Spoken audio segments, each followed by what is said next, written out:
안녕하십니까. 조국 혁신당 대변인 김보협입니다. 오늘 윤석열 대통령의 8.15 경축사에 대해 조국 혁신당 조국 대표 및 의원 일동의 규탄 기자회견이 있겠습니다.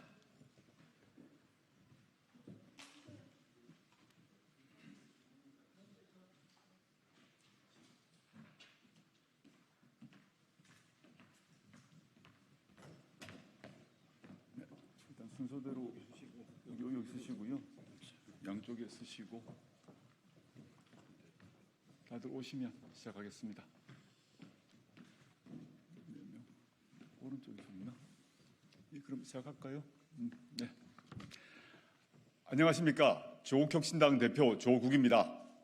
매우 참담한 심정으로 이 자리에 섰습니다. 윤석열 대통령의 8.15 광복절 경축사를 듣고 저는 오늘이 며칠인지 의아했습니다. 일본 제국주의 침탈과 위안부, 강제징용, 독립투사들에 대한 위로, 일본에 대한 사과 요구는 단 한 줄도 없었습니다. 대북 메시지만 가득합니다. 현충일이나 6.25 메시지인 줄 알았습니다. 제 기억에는 뉴라이트디 숭앙하는 이승만, 박정희 대통령도 광복절에는 독립투사와 그 유가족을 위로했습니다. 다른 보수 대통령도 위안부와 강제징용에 대해 일본 측 사과와 해결을 촉구하는 내용을 담았습니다. 윤석열 대통령의 경축사에는 일제에 대한 문제 제기가 없습니다. 일본은 더 이상 수탈과 인권 유린 등 강점기 잘못을 사과하지 않아도 된다는 면죄부를 오늘에 준 것입니까? 그리고 자기 딴에는 대북 독트린이라고 해놨던데 어처구니 없는 말만 가득합니다. 눈길을 끄는 대목이 북한 주민들이 다양한 경로로 다양한 외부 정보를 접할 수 있도록 정보 접근권을 확대하겠다라는 메시지입니다. 최고위원 조윤정입니다. 이건 대북 확성기를 더 크게 틀겠다는 선언입니다. 대북 전단을 막기는커녕 부추기는 발표입니다. 이 문제로 국지적 갈등이 생겨도 어쩔 수 없다는 것입니다. 전쟁을 불사하겠다는 선언의 다름 아닙니다. 접경지역 주민들은 오늘부터 밤잠을 주무시지 못할 겁니다. 경축사의 야당과 시민사회에 대한 적의만 가득합니다. 자신들을 비판하는 이들을 향해 허위 선동과 사이비 논리, 흉기, 반자유 세력, 반통일 세력, 검은 선동 세력이라고 합니다. 국민께 여쭙겠습니다. 지금 대한민국에서 가장 자유를 겁박하고 통일을 방해하는 세력이 누구입니까?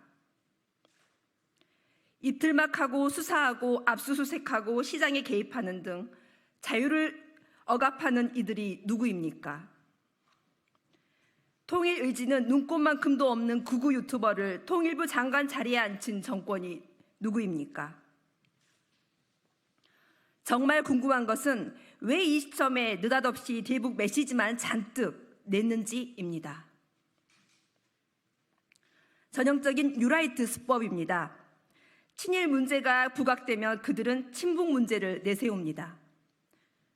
윤석열 정권은 친일 뉴라이트 인사들을 대거 중용한 게 들통나서 궁지에 몰리자 갑자기 북한 이야기를 꺼내들었습니다. 최고위원 김선민입니다. 친일을 북한으로, 이슈를 이슈로 덮으려는 얄팍한 꼼수입니다. 국민이 모를 것 같습니까?